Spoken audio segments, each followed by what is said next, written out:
చట్టం చేయడం కోసము ఇవాళ కేంద్ర ప్రభుత్వం మీద బాధ్యత ఉంది.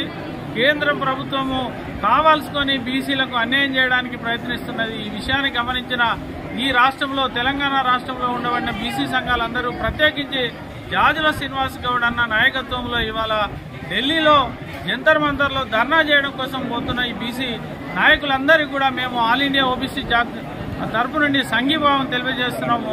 ఇవాళ మెజారిటీ బీసీలు ఓట్లేస్తేనే ఈ దేశంలో బీజేపీ ప్రభుత్వం మూడోసారి అధికారంలోకి ఉంది. అలాంటి బీజేపీ ప్రభుత్వము బీసీల ఓట్లు తీసుకుంటుంది కానీ బీసీలకు కుల జనగణన కానీ బీసీలకు చట్టసభల్లో వాటా కానీ బీసీలకు స్థానిక సంస్థల వాటా కానీ ఇవ్వడంలో ఎంతో అడిగేస్తుంది.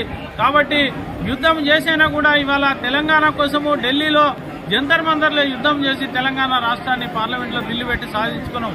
ఆ విధంగానే బీసీల బిల్లు కోసం బీసీలకు సోదరులు నాయకులందరూ కూడా అక్కడ విజయం సాధించి తీరాలని మరొకసారి హృదయపూర్వకంగా వారికి అభినందనలు తెలియజేస్తున్నాం. సాయిని Narender, all India OBC chairman. రోజు తెలంగాణ రాష్ట్ర ప్రభుత్వం బీసీలకు 42% విద్యా ఉద్యోగాలలో మరి చట్టసభల్లో స్థానిక సంస్థల్లో రిజర్వేషన్ కల్పించి దాన్ని అసెంబ్లీలో తీర్మానం చేసి మరి చట్టసభల్లో తీర్మానం చేసినటువంటి ఈ బిల్లును మరి కేంద్ర ప్రభుత్వం మరి 9th షెడ్యూల్లో మరి పొందుపరిచి పార్లమెంట్లో దీన్ని ఆమోదించే విధంగా చేయాలని చెప్పేసి ఇవాళ పెద్ద ఎత్తున మరి ఏప్రిల్ 2వ తారీఖు నాడు ఢిల్లీలో జంతర్ మంతర్లో జాజుల శ్రీనివాస్ గౌడ్ జాతీయ అధ్యక్షులు బీసీ సంక్షేమ సంఘం గారి ఆధ్వర్యంలో మరి ఆ యొక్క కార్యక్రమానికి పెద్ద ఎత్తున అన్ని మండలాలు 200 మంది దాదాపు ఇలా కాజ్పేట్ రైల్వే స్టేషన్లో ఢిల్లీ వేయడానికి బయలుదేరినారు.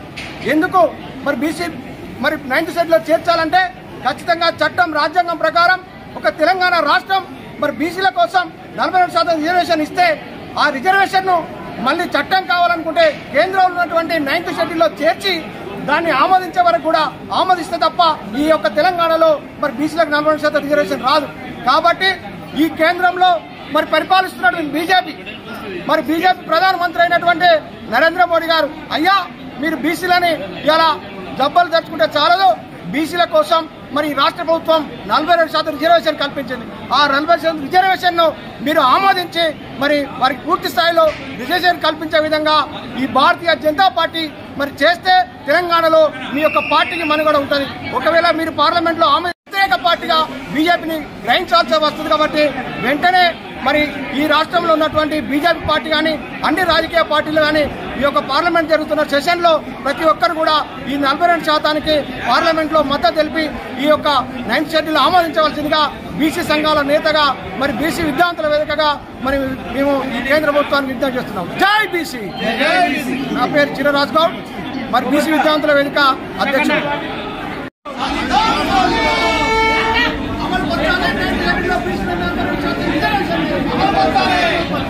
అమలు పరచాలి బీసీల 9th షెడ్యూల్ రిజర్వేషన్లు.